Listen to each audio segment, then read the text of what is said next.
아버지가 노숙자였어요.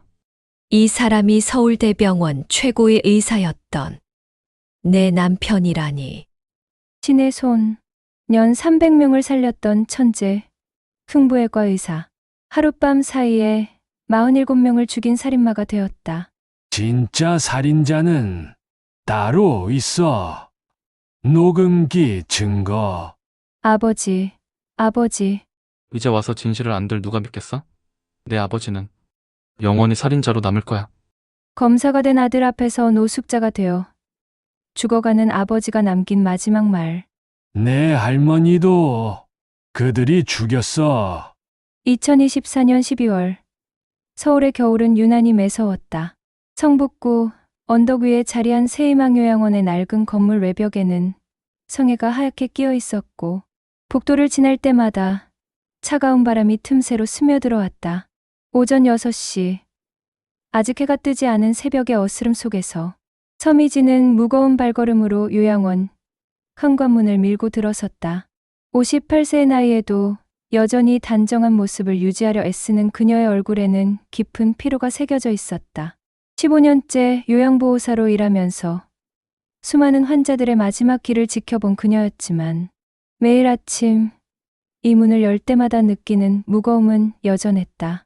특히 오늘처럼 찬바람이 뼛속까지 파고드는 날이면 12년 전 그날의 기억이 더욱 선명하게 떠올랐다. 서 선생님, 일찍 오셨네요. 야간 근무를 마친 동료 간호조무사가 피곤한 얼굴로 인사를 건넸다. 미지는 억지로 미소를 지으며 고개를 끄덕였다. 탈의실에서 유니폼으로 갈아입으며 거울에 비친 자신의 모습을 바라봤다. 한때는 윤기 나던 머리카락은 반백이 되었고, 웃을 때마다 눈가에 잡히는 주름은 세월의 무게를 말해주고 있었다. 재민이 결혼식이 2달 남았구나. 혼자 중얼거리며 휴대폰을 꺼내 아들의 사진을 바라봤다. 검사가 된 아들, 최재민. 그 아이가 어느새 32살이 되어 결혼을 앞두고 있다는 사실이 믿기지 않았다. 12년 전 남편이 떠난 후 혼자서 키워낸 아들. 아버지의 부재를 원망 한마디 없이 견뎌내고 정의로운 검사가 되어준 아들이 자랑스러우면서도 한편으로는 미안했다.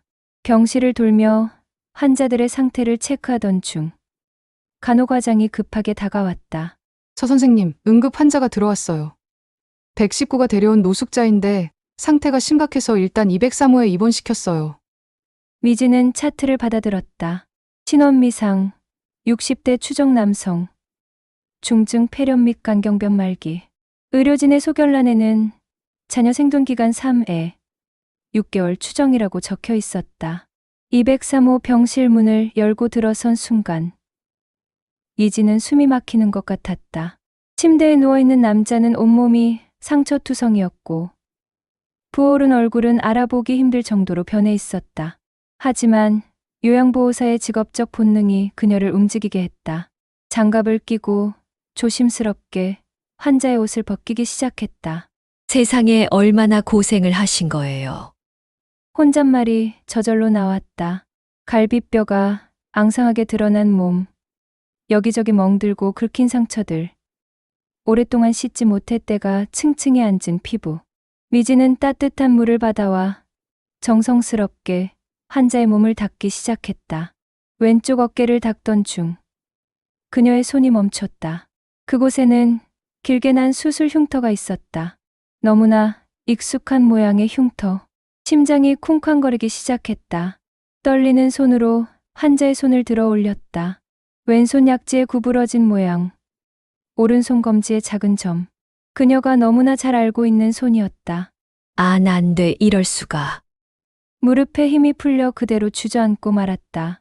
12년 만에 만난 남편, 최한결. 한때 신의 손이라 불리며 서울대병원 흉부외과를 이끌던 그 남자가 지금 노숙자가 되어 죽어가고 있었다. 눈물이 주체할 수 없이 흘러내렸다. 어떻게 이렇게 될 수 있을까? 장기밀매 스캔들로 모든 것을 잃고 사라진 남편. 자신과 아들을 버리고 떠난 그 사람을 12년 동안 원망하며 살았는데 이런 모습으로 다시 만나게 될 줄은 꿈에도 몰랐다. 침대 옆 바닥에 떨어진 낡은 가방이 눈에 들어왔다. 119 구급대원이 가져온 것 같았다. 미지는 떨리는 손으로 가방을 열었다. 안에는 구겨진 옷가지 몇 개와 함께 비닐봉지에 쌓인 무언가가 있었다. 조심스럽게 비닐을 풀자 낡은 지갑 하나가 나왔다. 지갑을 여는 순간 그녀는 다시 한번 충격을 받았다. 빛바랜 가족 사진이 들어있었다. 12년 전 재민이 대학에 합격했을 때 찍은 사진. 행복하게 웃고 있는 새 사람의 모습이 거기 있었다. 그리고 그 뒤에는 두툼한 편지 뭉치가 있었다. 떨리는 손으로 편지를 꺼내 펼쳤다. 사랑하는 아들 재민에게 2013년 3월 10일 내 생일을 축하한다. 아빠가 곁에 없어서 미안하구나. 날짜를 확인하니 매년 재민의 생일마다 쓴 편지들이었다. 12년 동안 단 한 번도 빠짐없이 붙이지 못한 112통의 편지가 고스란히 남아 있었다. 왜 이런 편지를 쓰면서도 연락 한 번 안 한 거예요? 흐느끼며 편지를 읽어 내려갔다. 한결은 매년 재민의 소식을 어떻게든 알아내어 편지에 적고 있었다. 고등학교 졸업, 대학 입학, 사법고시 합격, 검사 임용. 모든 순간을 멀리서 지켜보며 축하하고 있었다. 병실 문이 열리고 의사가 들어왔다. 보호자이신가요? 미지는 눈물을 닦으며 고개를 끄덕였다. 거짓말이 아니었다. 법적으로는 아니지만 그녀는 여전히 이 사람의 가족이었다. 환자분 상태가 매우 위중합니다. 강경변 말기에 폐렴이 겹쳐서 솔직히 3개월을 넘기기 어려울 것 같습니다. 의사가 나간 후 미지는 한결의 손을 잡았다. 차갑고 거친 손. 한때는 수많은 생명을 살렸던 그 손이 이제는 생기를 잃어가고 있었다. 어떻게 해야 하지? 재민에게 알려야 하나? 아니면 복잡한 생각이 머릿속을 가득 채웠다. 12년의 세월, 그동안 쌓인 원망과 분노, 그리고 지금 눈앞에 누워있는 이 초라한 모습. 모든 것이 뒤엉켜 그녀를 혼란스럽게 만들었다. 해가 저물고 있었다. 겨울의 짧은 해는 벌써 서쪽으로 기울어 병실 창문으로 붉은 노을이 비쳐 들어왔다. 미지는 여전히 한결의 손을 잡고 있었다. 이 손을 놓으면 정말로 모든 것이 끝날 것 같았다. 새벽 4시, 요양원은 고요했다. 간간히 들려오는 환자들의 신음소리와 의료기기의 규칙적인 알람음만이 정막을 깨뜨렸다. 미지는 203호 병실 의자에 앉아 꾸벅꾸벅 졸다가 갑작스러운 기침 소리에 눈을 떴다.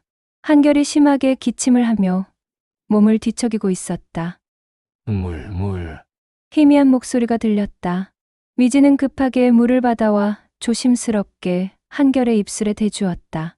그 순간 한결의 눈이 천천히 떠졌다. 초점 없던 눈동자가 서서히 미진의 얼굴에 맞춰졌다.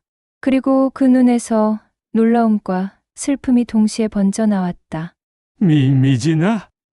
쉰 목소리로 그녀의 이름을 부르는 순간 미진의 가슴이 찢어지는 것 같았다. 12년 만에 듣는 그 목소리. 한때는 그렇게도 듣고 싶었던. 그러나 이제는 원망으로 가득 찬 그 목소리였다. 재민이는 잘 있니? 한결의 첫 질문이 아들에 대한 것이라는 사실에 미지는 또다시 눈물이 났다. 죽어가는 순간에도 아들을 먼저 걱정하는 이 남자를 어떻게 받아들여야 할지 몰랐다. 잘 있어요. 검사가 됐어요. 2달 뒤에 결혼도 해요. 한결의 얼굴에 희미한 미소가 번졌다. 그것은 안도와 자부심이 섞인 복잡한 표정이었다. 그래, 다행이다. 정말 다행이야. 눈에서 눈물이 흘러내렸다. 미지는 티슈로 그 눈물을 닦아주었다. 그러면서도 마음 한구석에서는 여전히 묻고 싶은 질문들이 맴돌았다. 왜 떠났는지, 왜 연락 한 번 없었는지, 왜 이렇게 되어버렸는지. 강도윤이가 한결이 갑자기 불안하게 중얼거리기 시작했다. 열이 오르는 것인지 이마에 땀이 맺혔다. 우리 가족만은 제발 건드리지 마. 내가 다 뒤집어 쓸게! 헛소리 같았지만 미지는 직감적으로 무언가 있음을 느꼈다. 강도윤. 그 이름은 익숙했다. 한결이 일하던 병원의 행정부장이었던 사람. 사건이 터졌을 때 언론 인터뷰에서 한결을 강하게 비난했던 그 사람이었다. 오전 10시가 되자 요양원에 예상치 못한 방문객이 찾아왔다. 강도윤이었다. 여전히 반듯한 정장을 입고 있었지만 12년 전보다 훨씬 더 비대해진 몸과 기름진 얼굴이 그의 삶이 순탄했음을 보여주고 있었다. 어머, 미진 씨 여기서 일하고 계셨군요. 능청스러운 미소를 지으며 가까우는 그를 보자 미지는 불쾌감이 들었다. 무슨 일이세요? 아, 제가 이 요양원 후원회 이사거든요. 정기 방문차 왔다가 미진 씨가 여기 계시다는 얘기를 들어서요. 거짓말이었다. 그의 눈은 계속 203호 병실 쪽을 향하고 있었다. 그런데 새로 온 환자가 있다면서요? 노숙자라고 들었는데. 미진의 심장이 빠르게 뛰기 시작했다. 어떻게 알았을까? 그리고 왜 관심을 갖는 걸까? 네. 있긴 한데 면회는 안 됩니다. 상태가 위중해서요. 그래도 후원회 이사로서 한번 봐야겠는데요. 어떤 분인지 확인도 해야 하고. 강도윤은 미진을 밀치듯 203호 병실로 향했다. 미진이 막으려 했지만 이미 늦었다. 병실 문을 연 강도윤의 얼굴이 순간 굳어졌다. 그리고 곧 음흉한 미소로 바뀌었다. 이런 최한결 씨가 이렇게 됐군요. 그는 침대 가까이 다가가 한결을 내려다봤다. 한결은 의식이 없는 상태였다. 미진 씨, 이 사람이 누군지 아시죠? 위험한 사람이에요. 장기 밀매범 아닙니까? 그건 혐의일 뿐이었어요. 확정된 게 아니었고. 확정이 안 됐다고요? 의사면허가 취소됐는데. 하여튼 조심하세요. 이런 사람은 죽어가면서도 주변 사람들에게 해를 끼칠 수 있어요. 강도윤의 말투에는 경고와 협박이 섞여 있었다. 그가 나간 후 미지는 불안감에 휩싸였다. 왜 강도윤이 이렇게 관심을 갖는 걸까? 그리고 한결이 헛소리로 중얼거린 그 말들은 무엇을 의미하는 걸까? 오후가 되자 한결이 다시 의식을 회복했다. 이번에는 좀 더 또렷한 상태였다. 미지는 조심스럽게 물었다. 강도윤이 왔다 갔어요.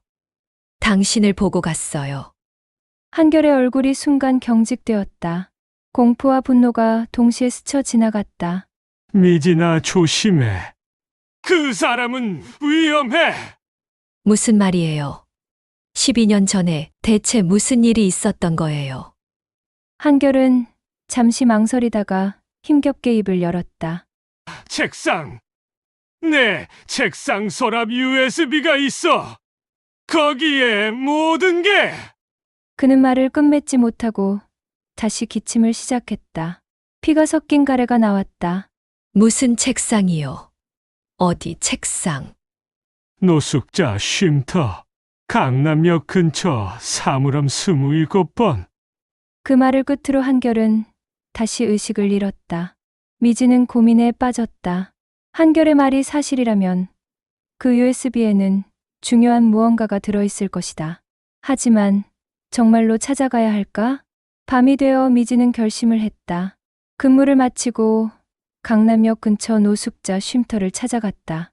낡고 음습한 건물 지하에 위치한 쉼터는 소독약 냄새와 곰팡이 냄새가 뒤섞여 있었다. 관리인에게 사정을 설명하자 그는 동정 어린 눈빛으로 고개를 끄덕였다. 아, 최 선생님. 그분이 그렇게 되셨군요. 좋은 분이셨는데 27번 사물함은 이쪽입니다. 사물함을 10자 낡은 가방 하나가 들어있었다. 그 안에는 한결이 말한 USB와 함께 수첩, 여러 권과 녹음기가 있었다. 미지는 떨리는 손으로 물건들을 챙겼다. 집에 돌아와 USB를 컴퓨터에 연결했다. 수백 개의 파일이 들어있었다. 사진, 문서, 녹음 파일들. 첫 번째 폴더를 열자 12년 전 병원 서류들이 나타났다. 환자 차트, 수술 기록, 그리고 뇌사 판정서들. 미지는 숨이 막혔다. 서류들을 자세히 보니 이상한 점들이 보였다. 내사 판정 날짜와 실제 사망 날짜 사이의 간격이 비정상적으로 짧았다. 그리고 모든 환자들이 장기 기증을 했다고 되어 있었지만 기증 동의서는 없었다. 녹음 파일을 재생했다. 강도윤의 목소리가 들렸다. 이번 달도 3건 성사됐어. 중국 쪽에서 아주 만족하고 있대. 다음 달에는 5건까지 늘려보자고. 하지만 너무 위험하지 않습니까? 걱정 마. 내가 서류는 완벽하게 처리하고 있잖아. 그리고 만약 들키면 우리한테는 완벽한 희생양이 있잖아. 최한결 말입니까? 그래, 수술은 그가 다 했으니까 우리는 모르는 일이라고 하면 돼. 미진의 손이 떨렸다. 한결은 정말로 누명을 쓴 것이었다. 그것도 자신이 집도한 정상적인 수술들이 범죄의 증거로 조작된 것이었다. 다음 폴더를 열자 더욱 충격적인 내용이 나왔다. 강도윤이 미진과 재민을 미행한 사진들이었다. 12년 전부터 최근까지 그들의 일상이 고스란히 찍혀 있었다. 이런 미친. 마지막 파일은 최근 날짜였다. 2달 전 강도윤과 누군가의 통화 녹음이었다. 아동장기는 값이 더 나간다고? 그럼 소아병동 쪽도 알아봐야겠네. 요즘 사고로 오는 애들이 꽤 있거든. 미진은 놀라 소리를 질렀다. 이 악마 같은 인간이 아직도 같은 짓을 하고 있었고 이제는 아이들까지 노리고 있었다. 새벽 2시 미진은 병원으로 돌아갔다. 한결이 깨어있기를 바라며 병실로 들어갔다. 다행히 그는 의식이 있었다. USB 찾았어요. 다 봤어요. 당신은 정말 억울하게. 한결의 눈에서 눈물이 흘렀다. 12년 동안 증거를 모았어. 재민이가 검사가 되면 그때 모든 걸 밝히려고. 왜 진작 말하지 않았어요? 왜 혼자 짊어지고. 강도윤이 너희를 건드리겠다고. 재민이 학교에 폭력배를 보내겠다고. 미진, 내 어머니 병원에서도. 미진은 깨달았다. 12년 전 어머니가 간단한 맹장 수술을 받다가 갑자기 악화되어 돌아가신 것. 그것도 강도윤의 짓이었을 가능성이 있었다. 이제 재민이가 해결할 수 있을 거야. 검사니까 정의를 실현할 수 있을 거야. 한결의 목소리는 점점 약해지고 있었지만 눈빛만은 간절했다. 재민이를 불러줄래요? 미진은 고민했다. 12년 동안 아버지를 원망하며 살아온 아들. 이 진실을 어떻게 받아들일까? 하지만 한결의 간절한 눈빛을 외면할 수 없었다. 알겠어요.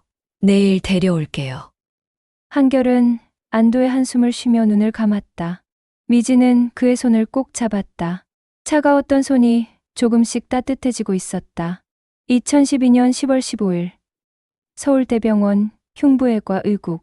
그날도 한결은 평소와 다름없이 새벽 6시에 병원에 도착했다.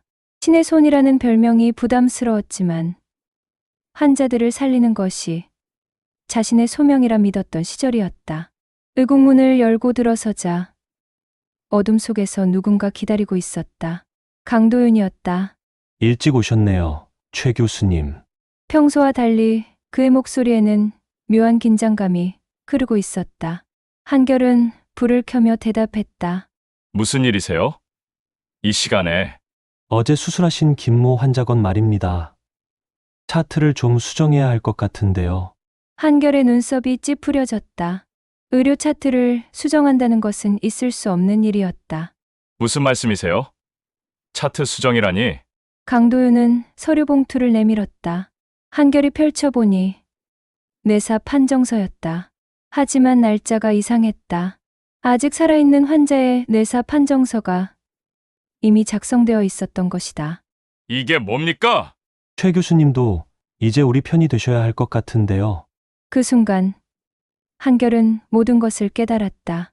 그동안 의구심을 품었던 일들, 이상하게 빨리 진행되는 장기이식, 불명확한 기증자 정보. 그리고 강도윤 주변에서 일어나는 수상한 돈의 흐름. 당신, 장기를 밀매하고 있었군요. 밀매라니요. 그저 수요가 있는 곳에 공급을 하는 것뿐입니다. 중국에서는 간 하나에 3억을 줍니다. 신장은 2억이고요. 한결은 분노로 몸이 떨렸다. 자신이 평생을 바쳐 일하던 병원에서 이런 일이 일어나고 있었다니. 경찰에 신고하겠습니다. 그러실까요? 강도윤은 여유롭게 웃으며 휴대폰을 꺼냈다. 화면에는 미진과 재민의 사진이 떠올랐다. 학교 앞에서 찍은 사진이었다. 고3인 재민이 환하게 웃고 있었다. 아드님이 대학 입시를 앞두고 있더군요. 그런데 요즘 입시 비리가 많다고 하던데, 특히 의대는 더 심하다면서요? 무슨 짓이야? 아, 그리고 사모님이 최근에 카페를 오픈하셨던데, 화재 보험은 들어두셨나요? 요즘 화재가 자주 나거든요. 한결의 주먹이 떨렸다. 강도윤은 계속해서 사진을 넘겼다. 미진의 어머니가 병원에 입원한 사진도 있었다. 장모님도 우리 병원에 입원 중이시죠? 맹장 수술이라고 들었는데, 간단한 수술도 가끔은 합병증이 생기거든요. 그것은 노골적인 협박이었다. 한결은 무너져 내리는 것 같았다. 자신은 견딜 수 있어도 가족을 위협하는 것은 참을 수 없었다. 현재 2024년 12월 요양원 203호 병실. 미지는 USB에 담긴 파일들을 하나씩 확인하며 12년 전의 진실을 맞춰가고 있었다. 한결이 남긴 일기장에는 당시의 고통이 고스란히 기록되어 있었다. 2012년 10월 20일 도윤이 또 찾아왔다. 이번에는 정말로 환자를 죽이겠다고 협박했다. 내가 수술한 환자를 의료사고로 위장해 죽이겠다고. 그리고 그 책임을 나에게 돌리겠다고. 어떻게 의사가 이런 짓을 할 수 있단 말인가. 2012년 10월 25일 미진의 어머니가 갑자기 위독해졌다. 단순한 맹장 수술이었는데 폐혈증이 왔다고 한다. 도윤의 짓인 것을 안다. 하지만 증명할 수 없다. 미진은 모른다. 내가 왜 매일 장모님 병실 앞을 서성이는지. 2012년 11월 1일 장모님이 돌아가셨다. 미진이 펑펑 울었다. 내가 죽인 것 같다. 도윤과 맞서지 못한 내가, 비겁한 내가. 미진의 눈에서 눈물이 흘렀다. 어머니의 죽음에 그런 비밀이 있었다니. 그리고 한결이 그 죄책감을 12년 동안 짊어지고 있었다니. 한결이 숨을 거칠게 몰아쉬며 깨어났다. 미진아, 여기 있어요. 그날 장모님이 돌아가신 날 정말 미안했어. 내가 지키지 못해서. 이제야 알았어요. 당신이 얼마나 고통스러웠을지. 한결은 힘겹게 말을 이어갔다. 12년 전 그가 모든 것을 포기하기로 결심한 날의 이야기를. 2012년 11월 15일 강도윤이 최후 통첩을 했다. 한결이 작성한 수술 기록을 모두 조작해 그가 단독으로 장기 밀매를 한 것처럼 꾸밀 준비가 끝났다고. 거기에는 한결의 서명이 된 서류들이 포함되어 있었다. 평소 수술 후 작성한 정상적인 서류들이었지만 교묘하게 편집되어 있었다. 이제 선택하세요. 가족과 함께 지옥으로 갈 것인가? 아니면 혼자 책임지고 사라질 것인가? 한결은 무릎을 꿇었다. 재민의 미래를 망칠 수 없었다. 미진이 평생 죄인의 아내로 살게 할 수 없었다. 알겠습니다. 대신 조건이 있습니다. 뭐죠? 제가 사라진 후 제 가족은 절대 건드리지 마십시오. 그리고 더 이상 이런 짓은 멈추십시오. 강도윤은 비웃었다. 첫 번째는 약속하죠. 두 번째는 글쎄요. 한결은 그날 밤 집으로 돌아가지 않았다. 미진에게 마지막 문자를 보냈다. 미안해. 모든 게 내 잘못이야. 너희들을 위해서라도 내가 사라져야 해. 재민이 잘 부탁해. 그리고 잠적했다. 하지만 그는 포기하지 않았다. 노숙자가 되어서도 폐품을 주우며 살면서도 증거를 모았다. 강도윤 일당을 따라다니며 몰래 녹음하고 사진을 찍고 서류를 수집했다. 언젠가 정의가 실현될 날을 믿으며 현재로 돌아와 미지는 마지막 폴더를 열었다. 재민에게라는 이름의 폴더였다. 그 안에는 영상 파일 하나가 있었다. 한결이 직접 찍은 것 같았다. 배경은 노숙자 쉼터의 좁은 방이었다. 영상 속 한결은 카메라를 바라보며 말했다. 아들아, 이 영상을 보고 있다면 아빠는 아마 이 세상에 없겠지. 12년 동안 한 번도 만나지 못해 미안하다. 내가 검사가 되었다는 소식을 들었을 때 정말 자랑스러웠다. 이제 내가 해야 할 일이 있다. 이 USB에 있는 증거들로 강도윤을 처벌해야. 그리고 엄마를 부탁한다. 많이 외로웠을 거다. 사랑한다, 아들아. 미지는 흐느꼈다. 12년의 세월. 그 모든 오해와 원망이 무너져 내렸다. 한결은 비겁한 도망자가 아니었다. 그는 가족을 지키기 위해 자신을 희생한 영웅이었다. 새벽 5시, 미지는 결심했다. 재민에게 전화를 걸었다. 재민아, 엄마야. 지금 당장 와줄 수 있니? 중요한 일이야. 엄마, 무슨 일이에요? 새벽에. 내 아버지. 아버지가 살아계시오. 전화기 너머로 침묵이 흘렀다. 그리고 재민의 떨리는 목소리가 들렸다. 지금 바로 갈게요. 새벽 5시 반. 검은색 승용차가 요양원 주차장에 급정거했다. 차에서 내린 최재민은 검사 배지를 단 정장 차림 그대로였다. 전날 밤샘 근무를 하다가 어머니의 전화를 받고 달려온 것이다. 30살의 젊은 검사는 평소의 냉철한 모습과 달리 불안과 혼란으로 가득 찬 얼굴이었다. 요양원 로비에서 기다리고 있던 미지는 아들의 모습을 보자 눈물이 났다. 12년 전 그날 밤 아버지가 사라졌다는 것을 알고 밤새 울던 20살 청년의 모습이 겹쳐 보였다. 엄마, 정말이에요? 아버지가 살아계신다고요? 재민의 목소리는 떨리고 있었다. 미지는 고개를 끄덕이며 아들의 손을 잡았다. 차갑게 식은 손이었다. 203호 병실에 계시오. 하지만 재민아, 마음의 준비를 해야 해. 아버지가 많이 아프시오. 병실로 가는 복도를 걸으며 미지는 아들에게 간단히 상황을 설명했다. 노숙자로 발견된 것, 말기암 진단을 받은 것, 그리고 12년 동안의 진실이 담긴 USB를 발견한 것까지. 병실 문 앞에 선 재민은 잠시 주저했다. 12년 동안 원망했던 아버지, 가족을 버리고 도망친 비겁자라고 믿었던 그 사람을 어떤 얼굴로 마주해야 할지 막막했다. 문을 열고 들어선 순간 재민은 숨이 멎는 것 같았다. 침대에 누워있는 것은 자신이 기억하는 아버지가 아니었다. 한때 건장했던 흉부외과 의사는 이제 뼈만 앙상한 노인이 되어 있었다. 하지만 그 얼굴, 특히 눈매는 분명 아버지였다. 아버지? 한결이 천천히 눈을 떴다. 초점을 맞추는데 시간이 걸렸지만 아들을 알아본 순간 그의 눈에서 눈물이 흘러내렸다. 재민아. 쉰 목소리로 아들의 이름을 부르는 아버지. 재민은 더 이상 참을 수 없었다. 무릎을 꿇고 아버지의 손을 잡았다. 아버지, 저예요.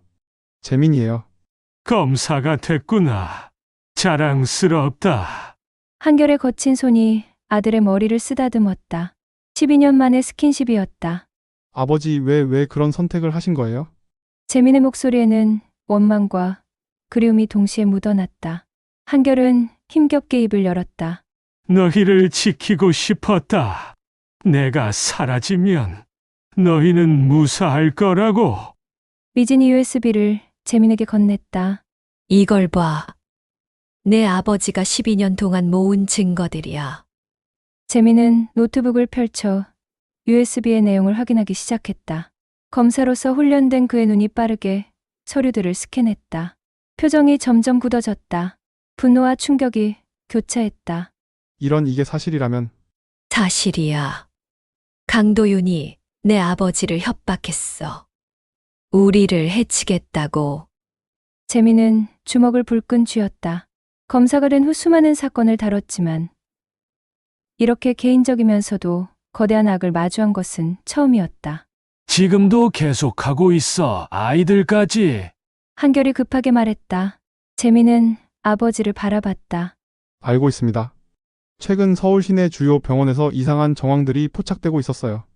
저희 특수부에서도 주목하고 있던 사안입니다. 재민은 휴대폰을 꺼내 어딘가에 전화를 걸었다. 선배님, 저 최재민입니다.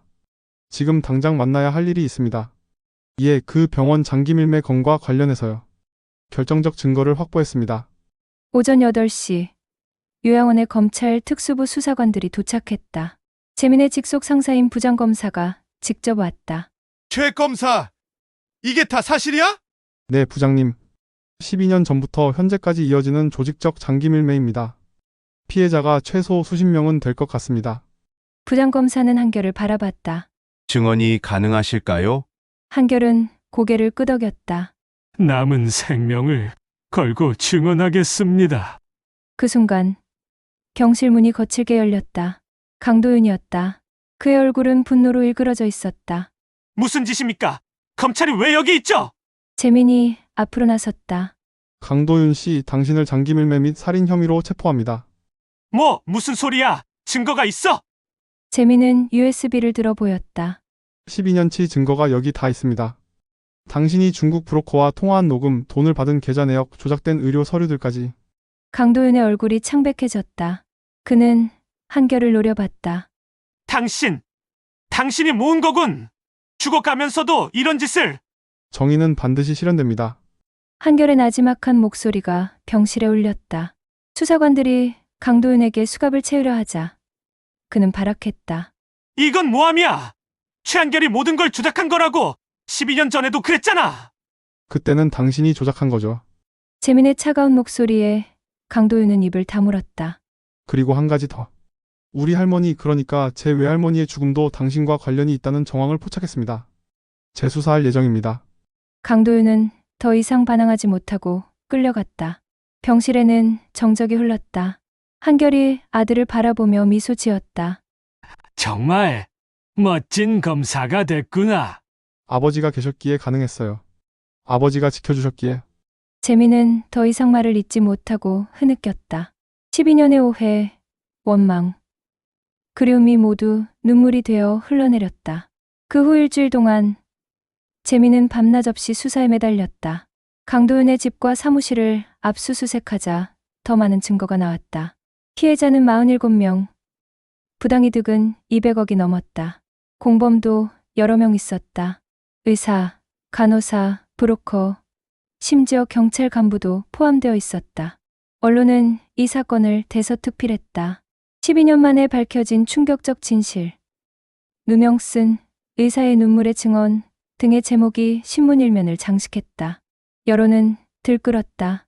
한결에 대한 동정음과 함께 의료계 전반에 대한 개혁 요구가 높아졌다.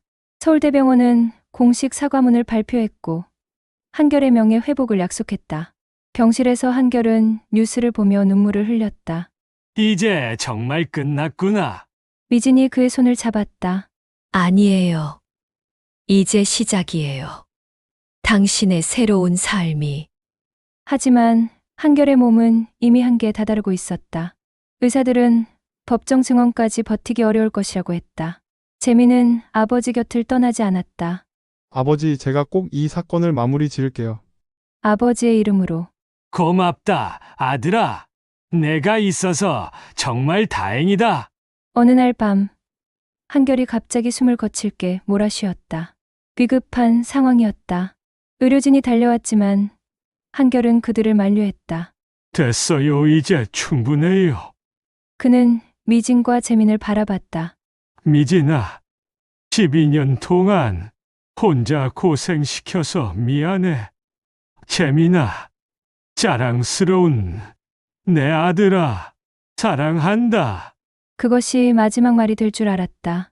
하지만 기적처럼 한결은 다시 숨을 이어갔다. 약해졌지만 아직 살아있었다. 결혼식, 재민이 결혼식은 보고 싶어. 재민은 아버지의 손을 꼭 잡았다. 네, 아버지. 꼭 오셔야 해요. 축사도 해주셔야 하고요. 한결의 얼굴에 희미한 미소가 번졌다. 살아야 할 이유가 하나 더 생긴 것이다. 2025년 2월 14일 발렌타인데이.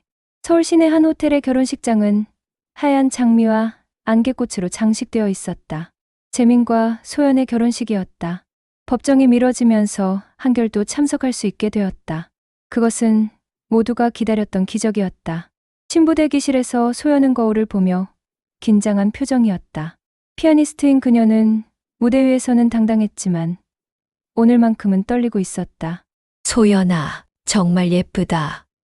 미진이 들어와 며느리가 될 소연을 안아주었다. 12년 동안 혼자 아들을 키운 그녀에게 소연은 딸 같은 존재였다. 어머니, 아버님은 괜찮으세요? 소연은 예비 시아버지의 건강을 걱정했다. 한결의 이야기를 들은 후 그녀는 한 번도 만나보지 못한 시아버지를 깊이 존경하게 되었다. 네, 오늘을 위해 특별히 기운을 내고 계셔. 한편 신랑 대기실에서는 재민이 아버지를 부축하고 있었다. 한결은 휠체어에 앉아 있었지만 오랜만에 정장을 입고 있었다. 비록 많이 여유였지만 단정한 모습을 되찾으니 옛날의 품위가 느껴졌다. 아버지 무리하지 마세요. 한결의 주머니에는 작은 종이가 들어 있었다. 며칠 동안 고심해서 쓴 축사였다. 몸이 약해긴 글을 쓸 수 없어서 짧지만 진심을 담았다. 결혼식이 시작되었다. 하객석에는 검찰 동료들, 소연의 음악계 지인들, 그리고 12년 전 한결을 기억하는 의료진들도 있었다. 모두가 이 특별한 결혼식을 축하하러 왔다. 신랑 입장이 먼저였다. 재민이 당당하게 걸어 들어왔다. 검사로서의 카리스마와 신랑으로서의 설렘이 동시에 느껴졌다. 이어서 신부 입장. 소연이 아버지의 에스코트를 받으며 들어왔다. 순백의 드레스를 입은 그녀는 천사 같았다. 줄에는 재민의 상사인 부장검사가 맡았다. 그는 이 특별한 가족의 이야기를 알고 있었기에 더욱 감동적인 주례사를 준비했다. 정의를 지키는 검사와 아름다운 선율을 만드는 피아니스트의 만남입니다. 그리고 무엇보다 12년의 아픔을 극복하고 다시 하나가 된 가족의 축제입니다. 축가는 소연의 동료 성악가가 불렀다. The Prayer라는 곡이었다. 가사처럼 모두가 이 가족의 행복을 위해 기도하는 마음이었다. 드디어 축사 시간이 되었다. 먼저 소연의 아버지가 축사를 했다. 이어서 한결의 차례였다. 재민이 휠체어를 밀어 마이크 앞으로 모셔왔다. 한결은 떨리는 손으로 마이크를 잡았다. 하객들은 숨죽이고 지켜봤다. 12년 만에 공식 석상에 선 한결. 그의 이야기는 이미 언론을 통해 알려져 있었기에 모두가 그의 말을 기다리고 있었다. 신랑 아버지, 목소리는 약했지만 분명했다. 하객석 여기저기서 훌쩍이는 소리가 들렸다. 우리 재민이를 잊은 적이 없었습니다. 한결은 잠시 숨을 고르고 계속했다. 한결은 휠체어에서 일어서려 했다. 재민이 부축하려 했지만 한결은 고개를 저었다. 자신의 두 다리로 서고 싶었다. 비틀거렸지만 결국 섰다. 행복하게 살길.